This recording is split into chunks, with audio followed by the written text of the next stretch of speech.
want to talk to you from the position of making noise. Amen. You know, a lot of times people want to make, especially black people, you know, a lot of black people, I don't know where the clown spirit comes from, but they always want to mock Christians that sing and shout. I don't know, I think because people pay them to be clowns. The Bible says, avoid foolish jestings which are not convenient. And they always seem to get the best laugh out of people that can't shout when they mimic people that do shout. It reminds me of King David when he shouted, and Micah despised him, and David said, I did it before God, and I'll never touch you again. And I do believe this is the day when the church is going to get an opportunity to shout, and she better shout. Amen. Amen. You know, in charismatic churches, you know, we're a charismatic church, so we kind of have things kind of cool. But when you get into a real straight-up Pentecostal church, they kind of don't care about food. They just care about God. Amen. So when it's time to shout, they're going to shout. Amen. Amen. And so my message today is about shouting. Amen.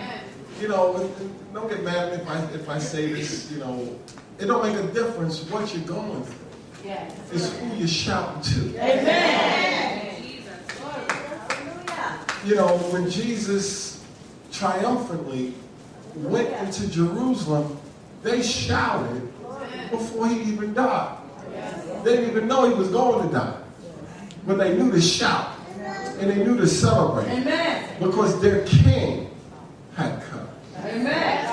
See, in us, we have a problem in the Western civilization about giving honor. Yeah, you know, but if you have a sports fan, I mean, a sports idol or a music idol, sure, you worship.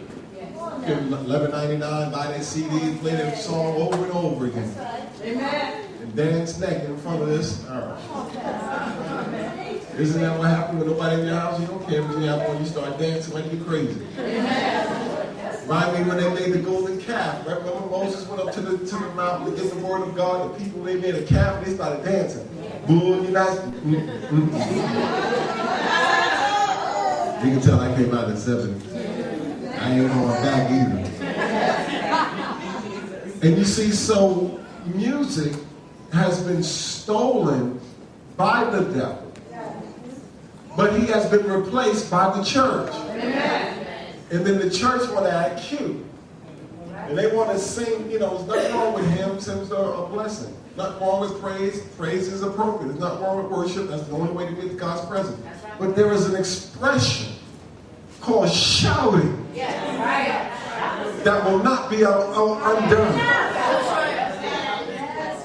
Now, a lot of ethnic churches, they add dance to this shout. I can't do it because I grew up in a charismatic church, but you get me in the right position and nobody watching, I'm sure I can move.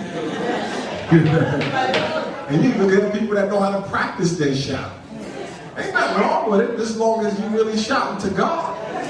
Because if you faking the funk, only one gonna worry is you. It's not like nobody gonna eat $5 a shout. Come on, man. But when you really shout, it's a loud expression. Yes. You know, I have a daughter, I have a son, and you know, sometimes they hear me when I talk. Sometimes they don't, but they always hear me when I shout. God's not deaf, but he uses shouts to shake the atmosphere. I'm going to help 6 of them. They had this plane called the SST. Supersonic transport. I said, y'all don't get out much. It was a plane that broke the sound barrier. I mean, you would look up and all you would hear, but you couldn't see it because it broke, because it traveled faster than sound. Come on now. So your shout shatters the unseen. When a Christian shouts, God shouts. God intimidated the people of God purposely. He brought them to the mount, and the mount quaked. The whole mountain was shaking. And it was on fire. And when God spoke, the Bible says that there was a sound of a trumpet that didn't stop. And the people became afraid. I'm here to tell you that if you have enough sense to learn how to shout, In the midst of your battle, the enemy will be deathly afraid. All of those people that despise the shouters are going to be looking at the shouters. Why you got victory? I just shouted my way. You ever notice how people that can do something always put it down? Come on now. Smart people despise ignorant people. Ignorant people despise smart people. If you had a brain, you would like those nerds. Well, they call them nerds. I don't call them nerds. Forgive me if I offended any of you. Smarter than everybody else. Well, they would talk bad about athletes. You learn how to play. So don't put down what you can't do. I was almost getting 70.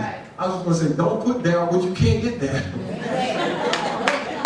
All right, I said no more 70s. I got to come up to at least this century. I mean millennium. And so I want to talk to you from the position of shouting.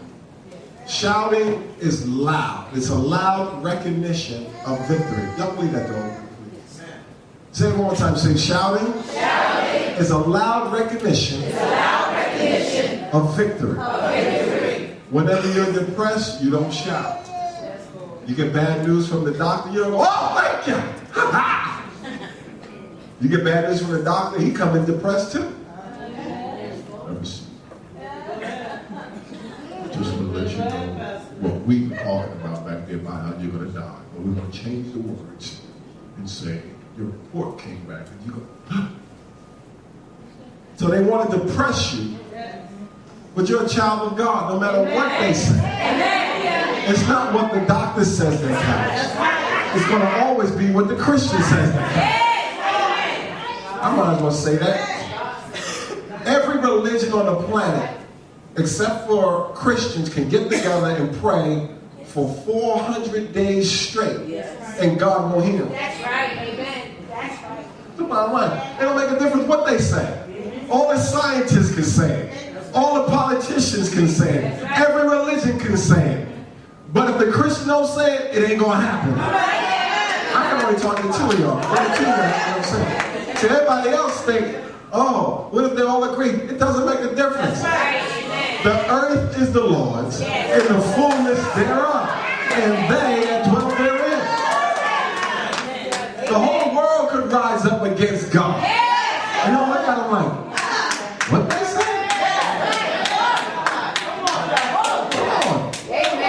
So you see, it's when the Christian decides to shout. That's when things are going to take place.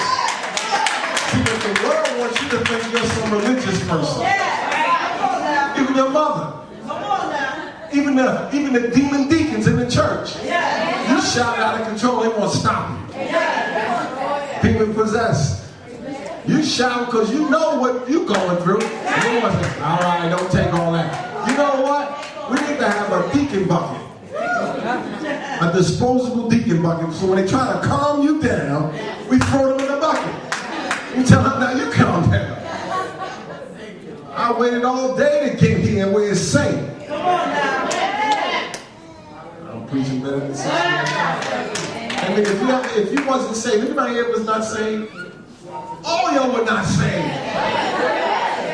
You ever had played music even when you was like clubbing or going to a party? It wasn't on 2. You had the music, it came on at 8. And then you waited, trying to get you some chemicals in you, then it went to 9. And when the chemicals was right, you couldn't sing and nobody could tell you. Because your physiology knew shouting would bring me the enjoyment that I needed.